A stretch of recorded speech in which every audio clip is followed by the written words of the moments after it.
Hello and welcome to my first video of February, yay! There is no better way to start the month than by doing a nice little clean out. We are starting anew. Later this month, I am planning on doing a closet clean out as well, so definitely keep an eye out on my Poshmark. There's about to be a lot of stuff listed on there, including a good amount of the stuff that I'm going to be talking about today. As you probably saw from the thumbnail, there are not only movies today to talk about, but books as well. There's a pretty sizable stack of books, but a lot of them are parts of different series, so I won't talk about them all individually. I know that most of you probably just care about the movies. This is our stack of movies that I'm getting rid of today, so we'll get to that after I talk about the books. These are the books that I'm getting rid of, which I'm very pleased about because if you've been around recently and you watch my other physical media hauls, you know that books are starting to overtake my life, so we gotta get rid of some stuff because I don't have the room. Also, if you've been around for a while, then you're probably already a cult member. If you're new here, don't be scared. It's fine. It's just a bit. It's just a bit. You can join our cult by clicking the subscribe button. Also click the like button and the notification bell. That way you never miss our next meeting. The first order of business for today's meeting, my anti-haul of books. So the first book is part 3 of the scariest stories you've ever heard. There's trash trucks beeping. I'll kill them all.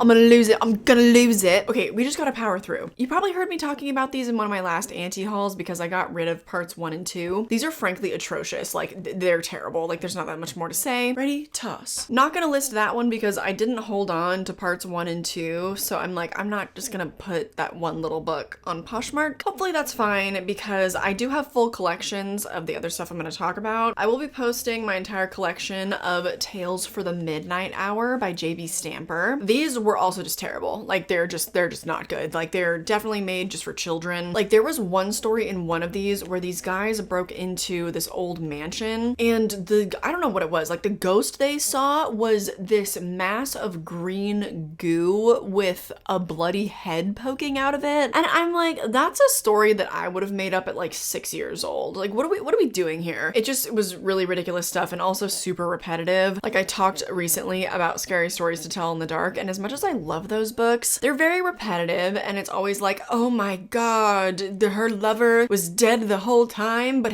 they dug up his grave and he was still wearing her scarf. And it's just like, I don't know, it gets really tired after a while. That was the embodiment of these books. Also, man, did she love a good camping story. One of these books though, I gave 3 stars. You would have to check out my Goodreads to see which one. I don't remember. I want to say that it was more Tales for the Midnight Hour, maybe still more Tales.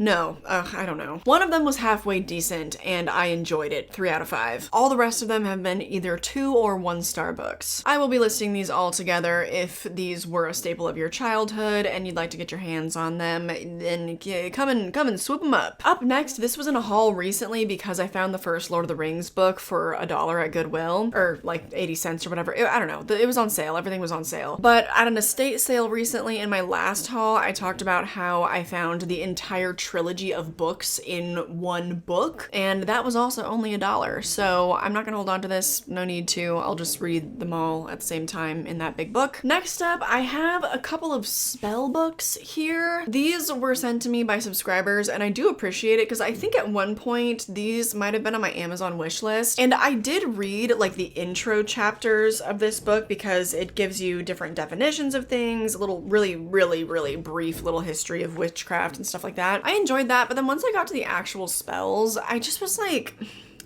I'm not gonna do this. I like to practice at my leisure, however I feel like practicing. I don't really like having books to tell me what to do, especially when they feel like coffee table books that just really don't have any substance to them. I'm pretty sure you're not actually supposed to read these. Like, I think you're just supposed to like scatter them on your table so that you look, ooh, what? She's a witch? She looks like a witch? Like, I didn't feel like there was really that much point to these. And then I have 2 different collections that I'm pretty sure are both published published by someone named Jake Try. This first collection is called Nightmare Soup. They're pretty cool, and the art, as you can tell, is like pretty reminiscent of Scary Stories to Tell in the Dark. But once I actually was reading the stories and was looking at the pictures, they're really not that relevant to the stories, as opposed to Scary Stories to Tell in the Dark, where they just feel like they embody the story so well. Some of these pictures are entirely random. Some of them are really good. This is a favorite of mine from the first book. But I just found that while reading the stories, the pictures just like didn't really do anything for me, and upon closer inspection, they just kind of lack the depth of the artwork of Scary Stories to Tell in the Dark. Like on surface level, they look really cool, but then beyond that, I don't know, they just weren't really doing it for me. In Scary Stories especially, they did a really good job of kind of personifying the ghosts and the ghouls and stuff from the stories. In this one, it seems like they didn't really want to try, or it seems like they would have regular ass characters drawn as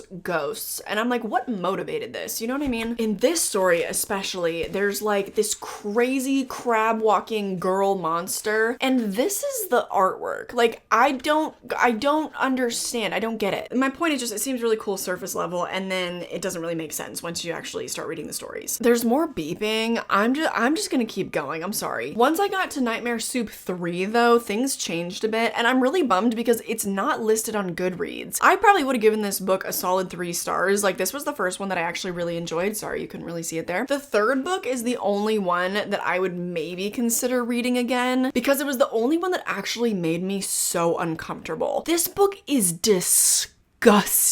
There is a story about this little boy that likes to eat his own boogers, and then this eventually leads to him enjoying to eat the skin from his sunburns. And then the ending, his mom comes upstairs and he's basically eaten all of the flesh off of his own body. Like, that was out of control disgusting. That was the level that this third installment of Nightmare Soup was on. And if they had all been like that and all kind of unique, gross stories like that, then I'd be like, okay, probably worth keeping. But I don't think it is for me, and so I don't think I'm gonna hold on to this because I do want to get rid of them as a trilogy. Like, I don't want to just give away the first 2 books. And also, typically for me, I don't read horror and I don't watch horror to be grossed out specifically. I do not like gross out horror, and this book did actually stress me out. It's been so long since I read a book that got under my skin. So props for that, but also like it's still not really for me. Like, I probably don't want to read this again. And then finally, on a very similar vibe, we have The Nightmare Society. This is another trilogy of books here. The artwork in this book I actually like a lot more. This one feels a lot less like it's ripping off Scary Stories to Tell in the Dark. It has its own style. Like, this one, I really didn't mind. I did find that the pictures lent themselves really well to the stories. They're so macabre. Like, they're so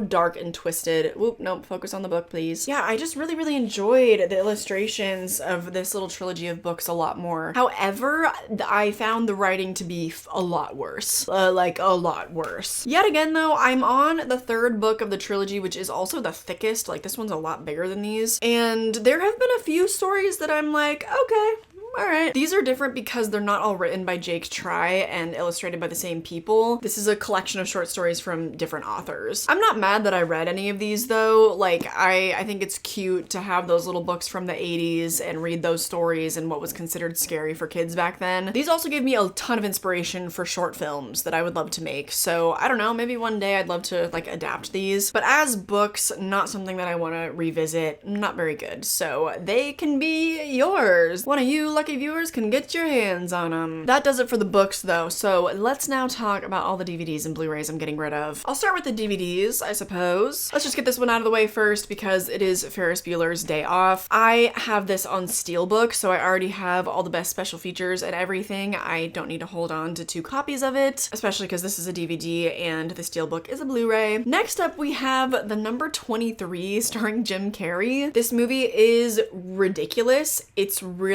it's absurd. Like, I'm sorry. This movie definitely has its fans, and I understand that. I think that on surface level, like, the story is kind of compelling, because why are you so obsessed with the number 23? Like, we're really reaching right now. But probably by the time we got to the second act turn and we were entering the third act, I was like, put me out of my misery. This is ridiculous, and Jim Carrey's performance is not bad by any means. It's one of his most serious performances, I think. And it also stars Virginia Madsen from Candyman, so I love that, but I don't love this for her. It was just really ridiculous. It's just your typical early 2000s fodder. And also, this DVD, I got it for like $1 in an antique store, and it was really scratched up, so I ended up having to finish the movie online. But even if the DVD wasn't ruined, I would definitely be getting rid of this. Unfortunately, I can't put this up for sale though, obviously, because it's wrecked, so I'm just throwing this away. Up next, oh, what a disappointment. Phantoms. I was so excited for this movie because, as you can probably tell just by looking at it, it's from Dimension Films, and it's from the 90s, so, you know, you're thinking, all right, the terrible people, but the team that brought us Scream, including Liev Schreiber and Rose McGowan in the cast, and Ben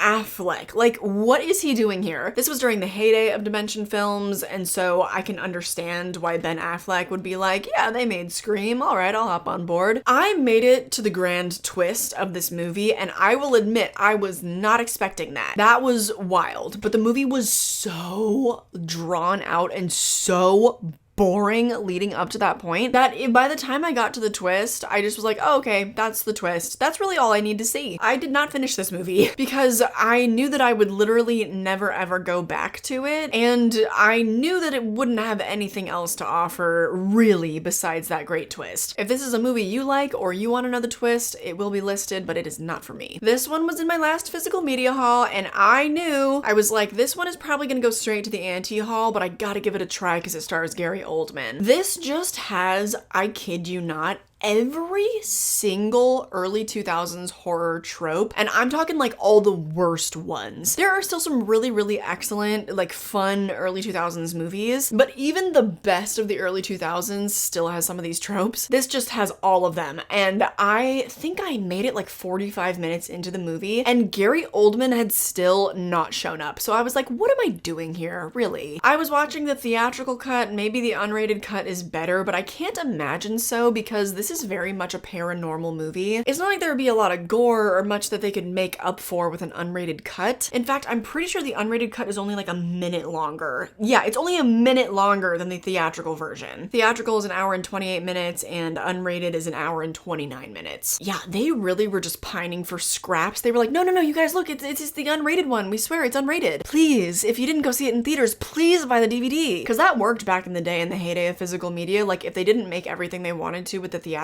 release, they still could fall back on the DVD sales. But this one, I don't think that worked for them. This one I'm probably gonna put in like a random media bundle. I do that with the titles that most people don't know and probably like don't care to have. That way, you know, you spend $20, you get like 6 different DVDs and Blu-rays, and you can kind of just go through them and look for a hidden gem if you'd like. The last DVD that I have for you is The Gift. This one is directed by Sam Raimi. This is actually a pretty good DVD. It's a nice little collector's edition because it does come with a ton of special features on it. I don't really know how well you can see that, but also the cast of this is unreal. Cate Blanchett, Keanu Reeves, Greg Kinnear, Katie Holmes, Hilary Swank. Like, what is going on? This was pretty far outside of the realm of what I would expect from Sam Raimi, and not really in a good way. The performances were great. They were all putting on such funny little southern accents. I was getting a kick out of it, but the movie is really depressing. Like, it's really just a drama that has like a few kind of horror elements. Cate Blanchett's character gets these visions, so she's a bit psychic, and so the visions are kind of the only thing presented as horror. That and the domestic violence. I just wasn't having fun. Usually Sam Raimi movies, there's buckets and buckets of fun and they're a non-stop thrill ride. This was not. I wasn't having a good time. I turned it off. I can definitely understand why this was a Sam Raimi movie that I had never heard of. That does it for the DVDs, so let us move on now to the Blu-rays. Starting with Horror Pack, because there's always gonna be like at least 2 or 3 horror horror pack Blu-rays that I get rid of in every single anti-haul. It doesn't matter if I do multiple a month. So first up would be Reborn. This is the one that I was most excited about from the January horror pack. It was in my last video, I think. This is the one starring Barbara Crampton, and it's about a girl that I think was revived and then her body was taken from the morgue or something like that. You would think that that would be kind of like the inciting incident in the main action of the movie, but it's not. This really felt more like a drama, and also it was so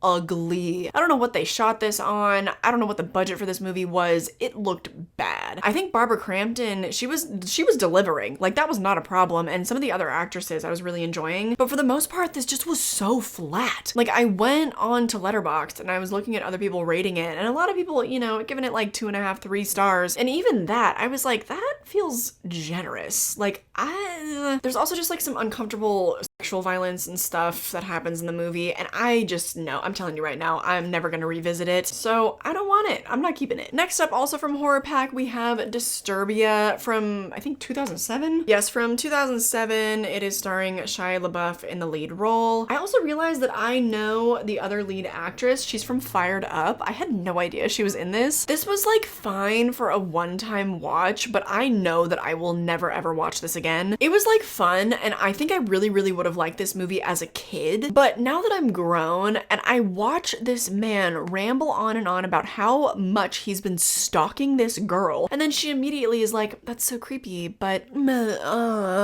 they start making out. On Letterboxd, I detailed this, and I feel that it's necessary to repeat here. I realized that it was written by Christopher Landon when the credits started rolling, and I was like, oh, because do you remember in Happy Death Day when, I can't remember his name, he's like, no, I didn't take advantage of you, I put you to bed. And then Tree is like, oh my god, like. So, we didn't have. No, you were wasted last night.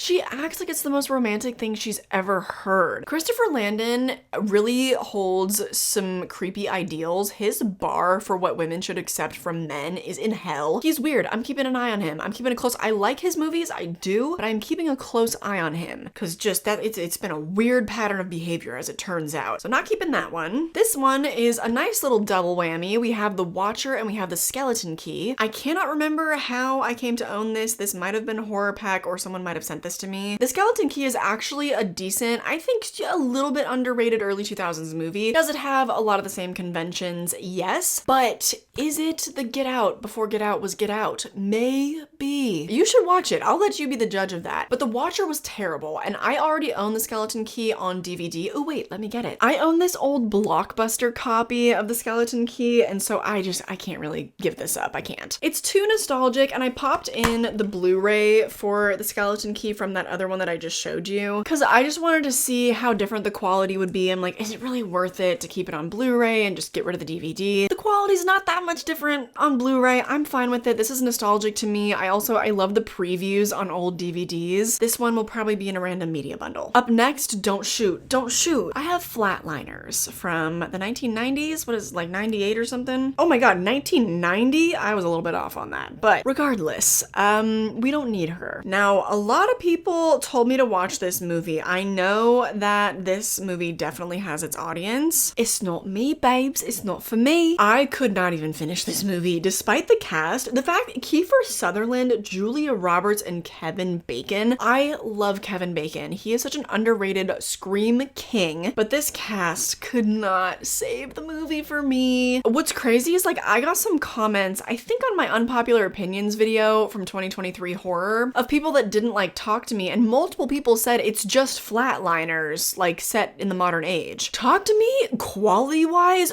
don't piss me off. It's leagues above this. This is garbage. I'm sorry, let me politely disagree. Let me not shit talk this so heavily, but I could not finish this movie. Oh my god, what a drag. Also just like really bad editing. It's very gimmicky. I really take issue with gimmicky horror. That's what this is. And sometimes like if it's really of its era, like 13 Ghosts, for example, from 2001, that also stars Matthew Lillard, so maybe that's not fair. But sometimes when something is like so of its era, it's really charming. In this case, just bad. The the last Blu-ray, the last item in this anti-haul is I Saw What You Did. Speaking of gimmicks, this is a little William Castle horror movie. Well, and I don't know if I'd really consider it horror. It's definitely much more of a thriller, and I will talk more about this. I gave it a review in my January recap. That video is coming out on Monday. I do not regret watching this. I thought that it was fine, it was fun, it was a 3-star film, but a lot of times for me, 3-star movies mean that, you know, I'm glad I watched it. It was entertaining, but I probably won't watch it again. That's just what this is. It didn't have enough Joan Crawford in it for me to want to revisit it. It didn't really have the typical kind of William Castle fun flair to it, so I'm gonna pass it along. I don't think this is a really common Blu-ray that you would usually find, so I want someone else to be able to watch it and enjoy it if they like it more than I do. That's it. Those are all of the movies that I'm gonna be getting rid of. I'm not gonna hold the books up again because I held everything up for the thumbnail and that was heavy. So keep an eye out on my Poshmark if you would like to own any of these titles. I am constantly posting stuff there, as well as all the books. Of course, if you have kids, then I would recommend checking it out. My next video on this channel is gonna be a little bit of a departure from physical media. I haven't vlogged in a really long time, but I'm going to quote the most haunted hotel in California, the Mission Inn in Riverside. So that'll be next week's video. I'm really excited because I haven't really tried to take on that type of a vlog. My other spooky outings have been like getting drunk at Universal Studios, so if you can't wait for that, then of course also subscribe over on my horror channel. I post videos there every single Monday. I also post videos every single Wednesday to my Patreon. Those are the lovely names that you see scrolling on screen. And I post here every Friday, so you get a lot of fun content from me. I hope that you enjoyed this video, and I hope I catch you in the next one.